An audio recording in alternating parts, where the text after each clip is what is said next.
Hey everyone, Nate here with Outside Cleaners. I'm on Cape Cod, Massachusetts, where today I'm in Orleans. I'm cleaning gutters, as you can see behind me. The idea is clean out the tree debris, make sure that the gutters flow freely when the rain comes, and especially make sure that we don't end up with this like matrix of leaves and pine needles and water that will freeze into a dam, first of all, but also an uncleanable block once we really get the cold weather. You know, you get the clogs in the gutters. Instead of water flowing this way down the downspout, you know, if this is a 2-inch blob of ice and leaves, the water comes up, and oftentimes it goes that way instead of coming this way, goes that way, and that can cause some real problems. And in worst case scenarios, the ice can just start to creep up, and then you get ice dams and, you know, water getting in under the roof shingles and all that stuff. So a lot of reasons to keep a clean gutter, especially going into the winter. Here's the problem. I've been cleaning now, this is, what is this, December 5th, I think, 5th, 6th. I've been cleaning now for 2.5, 3 weeks. Here on the Cape, historically, I see that we have an opportunity starting in mid-November, going into sometime in December. That's when, you know, most of the leaves and pine needles have come down for the season, but we still have above freezing temperatures so that the gutters can be cleaned. Because again, when this is, you know, when this is a giant block of ice and leaves, there's certainly no cost-effective way to clean it, and there's not really a great way to clean it without damaging the gutter, on and on. So now is the time to do this. My problem is, what is this now? 10, 12 days ago, I was in Eastham cleaning a whole bunch of gutters in several neighborhoods, a couple big days in a row. Everything was squeaky clean, just like this. About a week goes by and I start getting phone calls from customers.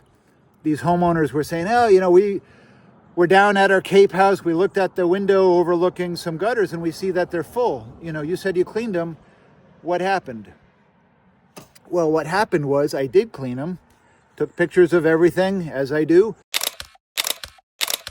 And then we had a couple gales, a couple late season gales.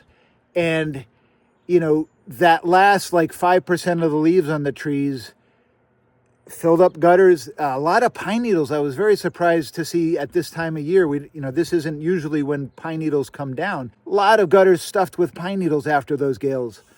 So, you know, from a gutter cleaner perspective, obviously it's super frustrating. Same thing from the homeowner. So what I did in this situation is I said, look, okay, you paid me a week ago to clean your gutters. I did, but now they're full. I'm going to go back and take care of them. I'm not charging you.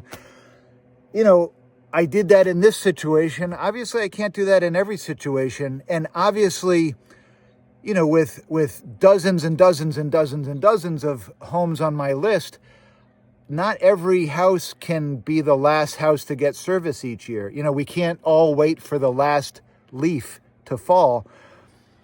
So I guess I'm sharing this topic with you, the viewer, that like a mostly clean gutter is better than a totally unclean gutter. But also, like, what is, from a homeowner's perspective, what do you expect a gutter cleaner to do in this situation? Again, I went out and just redid them again at my time and expense.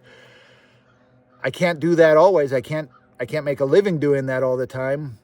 And what would be a reasonable period of time between when the gutters are clean and when the homeowner looks out and sees pine needles in them again? Is it a day, a week, a month? I mean, there's got to be a cutoff. And at some point I have to be able to say, like, hey, nature happens. I can't control it. And if you, like, what do I say? Hey, wait till end of December, and if they're not frozen, I'll clean them then. And if they are frozen, you're screwed. I don't know. I don't know what's reasonable here. So I'm looking for your input. And obviously, if you're a gutter cleaner, what do you do? What's the wording on your disclaimer? Anyway, that's what I'm up to. Hope you're well.